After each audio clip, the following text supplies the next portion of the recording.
Si vous souhaitez créer un manuel numérique enrichi, comme celui que vous êtes en train de consulter, à destination d'iPad sélectionnés à l'avance, peut-être ceux de la flotte que vous gérez en classe, ou bien directement publiés sur le store d'Apple, vous devrez certainement passer par eBooksAuthor. Alors une fois n'est pas coutume, cette application, ce logiciel n'existe malheureusement que sur Mac. Donc nous allons rester sur l'ordinateur, sur le Mac ici. Il y a des rumeurs de travail sur une application similaire sur PC, mais pour l'instant, elle n'a pas encore vu le jour. Une alternative développée un petit peu plus tard, directement sur tablette par Book Creator, vous permettra de faire aussi quelque chose de similaire. Mais voyons déjà comment se présente eBooksAuthor et quelques-unes de ses fonctionnalités. Nous sommes ici dans le livre numérique que je suis en train de constituer et que vous avez sûrement entre les mains puisque vous visualisez ce tutoriel. Donc je navigue ici dans les pages qui sont pour l'instant créées. Tout n'est pas encore terminé. Je vois déjà une architecture assez précise, donc un découpage entre chapitres, sections, et à l'intérieur de chaque section, eh bien, des simples pages, comme la page blanche qui est encore ici. Vous pouvez justement créer cette hiérarchie en cliquant sur le plus ici, créer donc de nouveaux chapitres, de nouvelles sections et de nouvelles pages. Dans chacune de ces petites parties, vous pouvez choisir évidemment le mode de présentation que vous voulez. Ça vous paraît peut-être un petit peu anodin, mais attention au respect de cette norme et de cette hiérarchie. Sans cela, Apple pourrait vous voir refuser justement la publication d'un de vos manuels. Donc selon votre objectif, respectez bien ce système. Essayons d'ouvrir un nouveau manuel. Donc je vais aller sur Fichier, j'en crée un. Et ici, donc, je tombe d'emblée sur tout un tas de présentations possibles. Rappelez-vous, Apple fonctionne beaucoup comme ça dans Pages et dans Keynote. Il vous propose au chargement une série de templates que vous pouvez utiliser et qui sont préformatés pour vous aider et vous guider dans votre production. Donc, dans mon premier cas, j'avais pris celui-là. J'avais choisi Art. Je l'ai ensuite complètement remodelé. Essayons un autre, pourquoi pas album photo, du coup. Donc, je double-clique et je tombe sur cette petite structure déjà mise en place ici. Donc j'ai un chapitre 1, dans ce chapitre j'ai une section, et dans cette section une page. Vous y voyez déjà du texte, c'est ce que nous appelons du lorem. Lorem, c'est un texte fictif qui n'a aucun sens et qui sert juste à compléter finalement de l'espace et vous montrer comment ça s'organise. Donc partout où vous avez du lorem, en cliquant dessus, vous pourrez facilement le modifier et mettre ici par exemple le titre de la photo ou un commentaire. Ici, eh bien, des commentaires à vous. Bref, vous modelez totalement votre manuel. De la même façon, si la photo qui est ici ne vous convient pas, vous pouvez tout à fait la remplacer. Toute la structure proposée par Apple dans le cadre de cette application-là est modifiable. Donc je vais aller dans mon bureau, ou ailleurs en tout cas, dans une fenêtre pour pouvoir sélectionner une image. Pourquoi pas celle-ci, celle de mon microscope. Je la prends et je vais la cliquer glisser directement dans la fenêtre. Vous voyez le petit plus en vert ici qui m'indique que je peux la déposer. Et je l'applique. Alors à ce niveau-là, évidemment, le cadrage est mal fait. C'est vrai que ma photo est un petit peu grande. Vous pouvez de toute façon procéder à un recadrage derrière, comme ceci, avant de le fixer. Ou bien, vous pouvez aussi modifier le masque. C'est-à-dire finalement, modifier la taille de la fenêtre qui va comprendre votre photographie.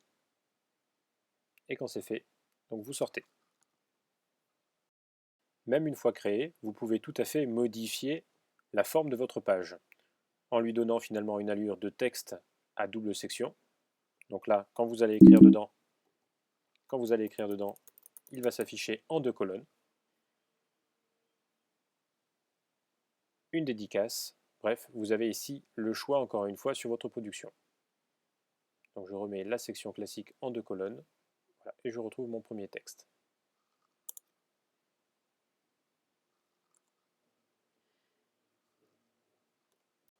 Le livre possède par défaut une structure immuable avec un titre. Donc en cliquant ici, vous pouvez le visualiser. Encore une fois, cette photographie, s'il ne vous plaît pas, eh bien vous pouvez la remplacer très facilement en cliquant et en glissant l'une des vôtres. Vous modifiez le titre ici comme vous le souhaitez aussi. Voilà. Vous pouvez insérer tout de suite après le titre un fichier multimédia. Alors ça peut être une image, une petite vidéo, pourquoi pas, histoire d'annoncer un petit peu le ton à celui qui va tomber sur votre manuel. Et la table des matières. Alors pour l'instant, elle n'est pas vraiment fournie, puisque ici je n'ai toujours qu'un seul chapitre. Essayons de voir si j'ajoute des chapitres à ma production. Donc un premier chapitre, un chapitre photo et texte ensuite. Dans ce chapitre-là, je peux ajouter une page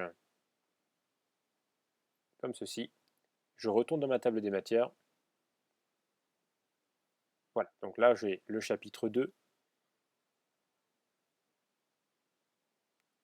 ou bien le chapitre 1.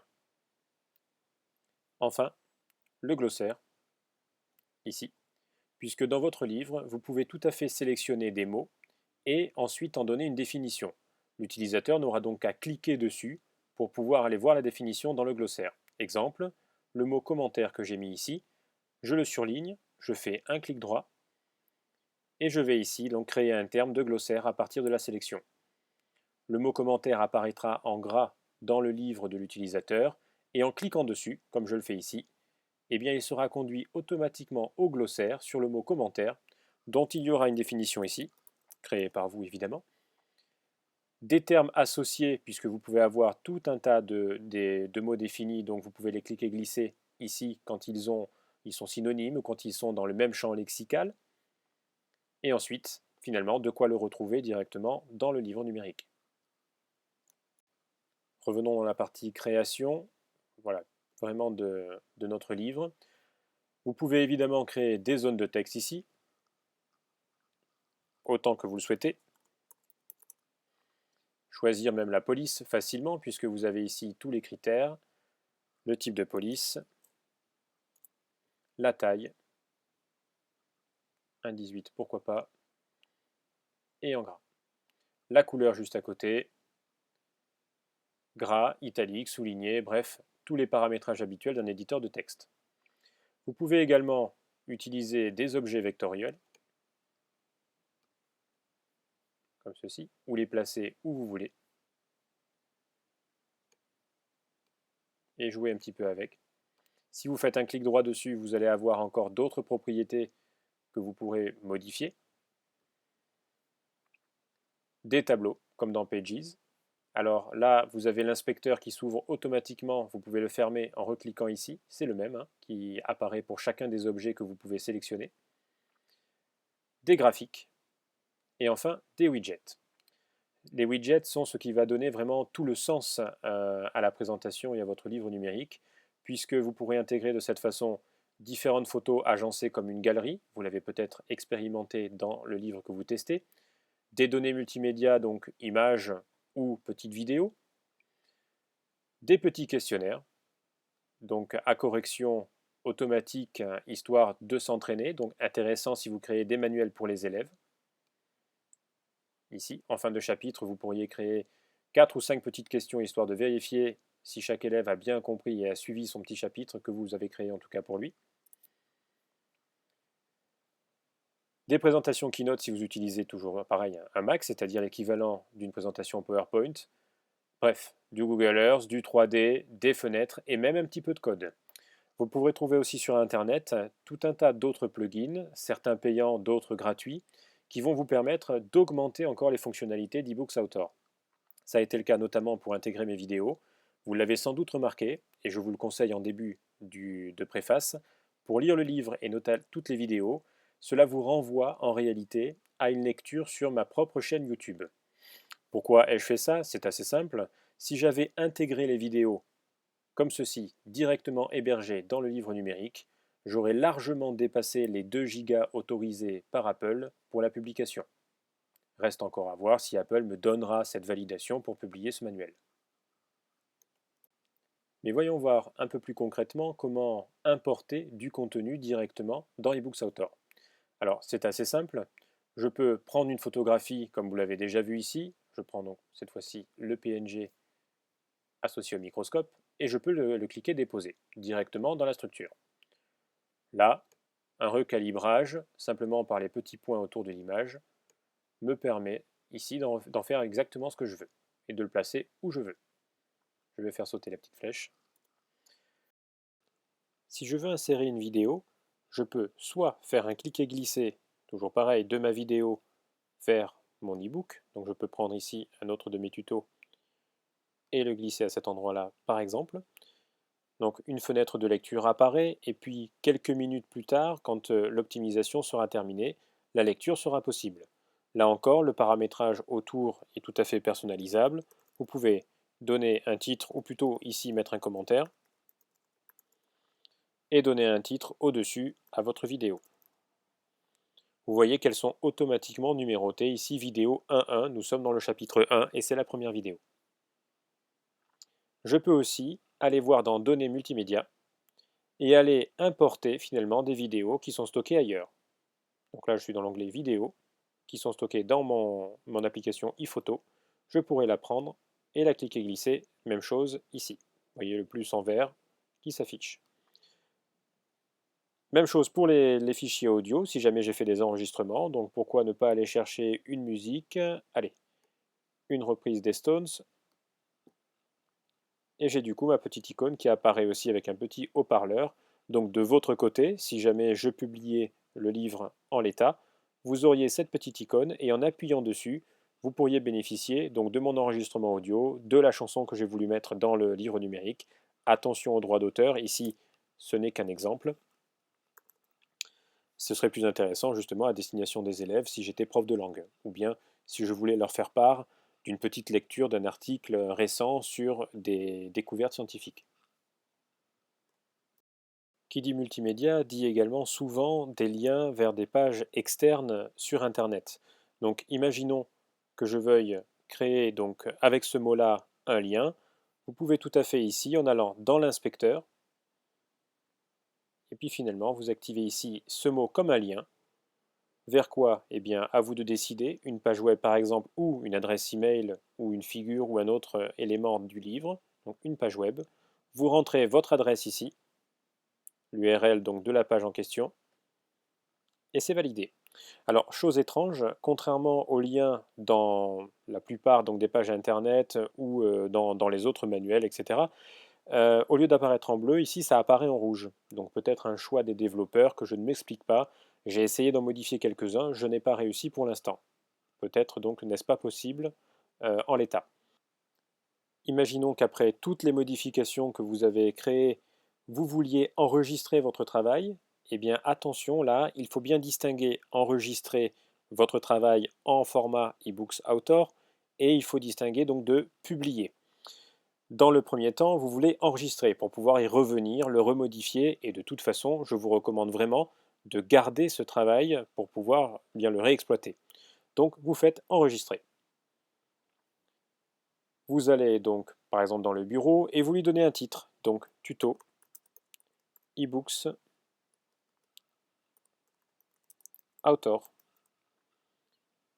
et je clique sur enregistrer. À ce moment-là, le programme vous a organisé un fichier tel celui-ci, un fichier en .iba que vous pouvez donc réutiliser. En double-cliquant dessus, l'application eBooks Author s'ouvre. Attention, si vous partagez ce document-là, il ne s'ouvrira pas. Enfin, il s'ouvrira sur un Mac uniquement, à condition que la personne ait eBooks Author d'installer. Sinon, il ne s'ouvrira pas. Ce n'est pas le livre numérique à destination des utilisateurs. Si je veux cette fois-ci créer un livre numérique à destination des utilisateurs, je peux aller ici dans Fichier, puis Exporter. Plusieurs possibilités, donc le texte ici, un peu sans intérêt à mon avis, vu le côté multimédia et interactif de la chose. Là, vous perdez tout et vous n'avez qu'un fichier texte, un petit peu dommage. Un fichier PDF, vous pouvez choisir la qualité ici et même y ajouter un petit peu de sécurité, pourquoi pas. Mais vous perdez là encore bien, le multimédia, c'est-à-dire les vidéos seront figées, pas de possibilité d'avoir l'audio non plus, pas les présentations, etc. Ou bien, vous pouvez l'exporter en version e-book. Et là, cette fois-ci, c'est un petit peu différent. Vous pouvez aussi choisir les options de cet e-book si vous voulez le publier sur le store d'Apple. On va y revenir un petit peu plus tard. À ce moment-là, en l'exportant en format e-book, il va vous créer une extension, un fichier, que vous pourrez désormais expatrier directement sur une tablette ou sur toutes les tablettes que vous voudrez. Donc on va s'y essayer pour voir. Donc e-book, je le crée. On doit attendre évidemment la fin de l'optimisation des documents. Ça y est, mon contenu multimédia est optimisé. Le flux de Je peux photos. d'ailleurs le lancer et le lire facilement. Et du coup, maintenant, je peux l'exporter. Je l'ai fait d'ailleurs avec mon livre pour vous montrer à quoi ça correspondait. J'obtiens ce document. A priori, rien ne peut le distinguer du premier enregistrement lorsque j'ai fait Fichier, enregistrer. Et pourtant, regardons ses propriétés. Ici, 80 mégas. Donc c'est bien le fichier à destination de mes utilisateurs, à lire sur iPad dans eBooks ou bien sur Mac, mais dans l'application eBooks également, par rapport au fichier d'enregistrement qui lui pèse 150 mégas. Donc presque le double finalement du fichier à destination des utilisateurs. J'espère que vous avez compris du coup cette petite nuance. Donc n'envoyez pas le fruit de l'enregistrement, envoyez seulement le fruit de l'exportation en format ebook. Revenons maintenant à cette histoire de publication. Si je souhaite publier mon manuel, je peux cliquer directement sur Publier, ici. Et en continuant, je vais suivre simplement les indications d'Apple, me servir de mon compte afin de proposer cet ouvrage à la publication nationale, voire internationale, si mon livre le permet. À ce moment-là, eh bien, je vais avoir besoin d'une autorisation d'Apple qui va mettre en général une, deux, voire des fois 3 semaines selon la période annuelle. Et j'aurai donc ou non cette autorisation. Vous pourrez le trouver sur l'eBook Store.